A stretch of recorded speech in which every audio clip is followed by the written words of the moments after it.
The foundation of our game, the keystone for everything that we do. Realm vs. Realm was put together by Mythic Entertainment about 7 years ago when we began development on Dark Age of Camelot. It is a PvP system, but it's so much more than that. So many games give you the ability to pick up a sword, run at Josh, and hit him over the head until he dies. Which is the right thing to do. It is the right thing to do. But that's PvP. It's probably encounter as a player is what we call scenarios. So everywhere you go within the world, you can participate in RVR. Literally from the first moment you enter the game, if you want to, you can enter a scenario. They are thematically based upon the area that you're in. They are evenly matched combat areas. So I might have 10 of my realm mates versus 10 of the enemy realm in evenly matched combat. They're fairly quick, about 15 minutes long, so you can get in and get out fairly rapidly. Absolutely. And there's a different style of play for each of them. And they're going to be games that are familiar to you. They're things like Capture the Flag, Deathmatch, Domination. And my favorite, which is Murder Ball, which you saw a moment ago with the big glowy red creepy skull. The Murder Ball, you pick it up, and it slowly but surely kills you. But it makes you super powerful in the meantime. So you're running around screaming, you're chopping people's heads off, and the Murder Ball kills you. Somebody else picks it up, they run around, and they're like a wood chipper, and then they die. It's awesome. And there's a huge beam of white light that shoots out of your head so everybody knows where you are. They're like, oh my god, he's coming! And they run away. So that's just one example of some of the different rule sets that we have within scenarios. So the thing to remember is they're quick to get into, they are wonderful, thematically based, and evenly matched. And again, they're probably the first type of RVR that a player will see within the game, just because you can enter them anytime you want. And they're really great for people that are the casual, or to use the marketing, the mid-session gamer. Somebody that maybe only has half an hour a night, a couple hours a week total, sure. And they really want to participate in something that's significant and important to the overall conflict. Scenarios give you an opportunity to go, I've got half an hour, that's 2 scenarios, I'll get in, I'll play, I'll have a lot of fun, I'll get out, I'll move on. Yeah, absolutely. So the next thing I want to talk about is open world RVR. Again, everywhere you go within the game world, you can RVR. Every single land that you enter has an RVR space in it. By simply entering that RVR space, you can participate in open world RVR. This is non-instanced, really crazy combat that happens everywhere within the world. So within the open world RVR space is what we call skirmishes. So this is kind of the incidental combat where me and my group, me and my realm are coming around the edge of the hill and we see the bad guys and we run into combat with them, hoping to defeat them. By defeating them, we earn things for ourselves. We also earn points for our realm, which we can use in a lot of different ways.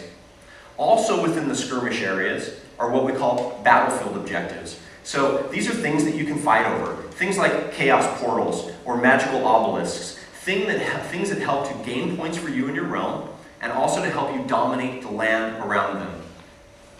Want to talk about keeps? We should talk about keeps.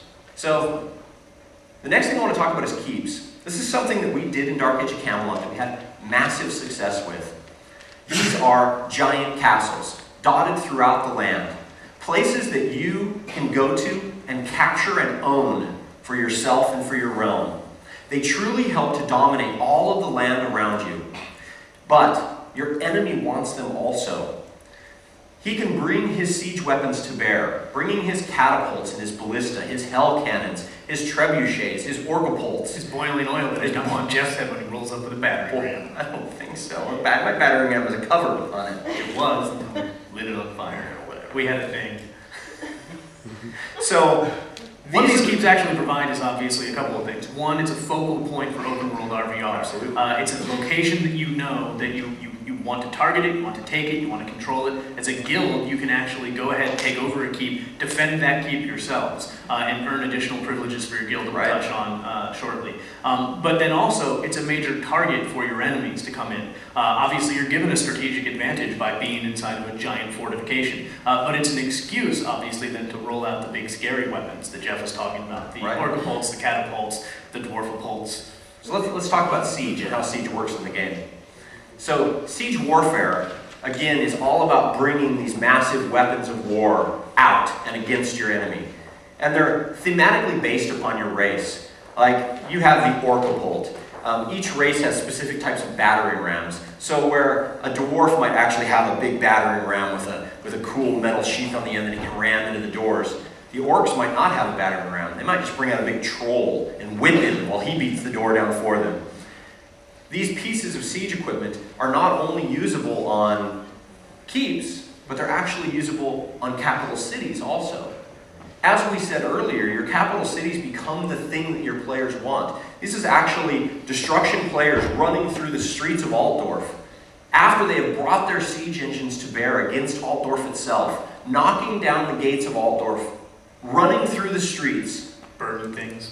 burning things to the ground, kicking open the doors to the good guys' houses, Killing the apple vendor. stealing everything they have, killing the apple vendor, Poor apple robbing the vendor. banks, desecrating the Temple of Sigmar that you saw Cutting Jeff's earlier. statue's head off. All of the things that you've worked so hard for, all of the things that you get from leveling up your city, all of those cool quests, all the cool areas that you now have access to, your enemy is able to partake in that now. He's able to come in and go down to the crypts where the ghosts are at underneath Sigmar Temple, go down into the Skaven tunnels. He's able to participate in the public quest that you worked so hard to open up. He's able to take everything from you and make it his own. He's actually able to take the fight into the very castle of Emperor Karl Franz and fight in a grand and epic, glorious battle for domination of the world. Then stand on the battlements and go. We won. It's good.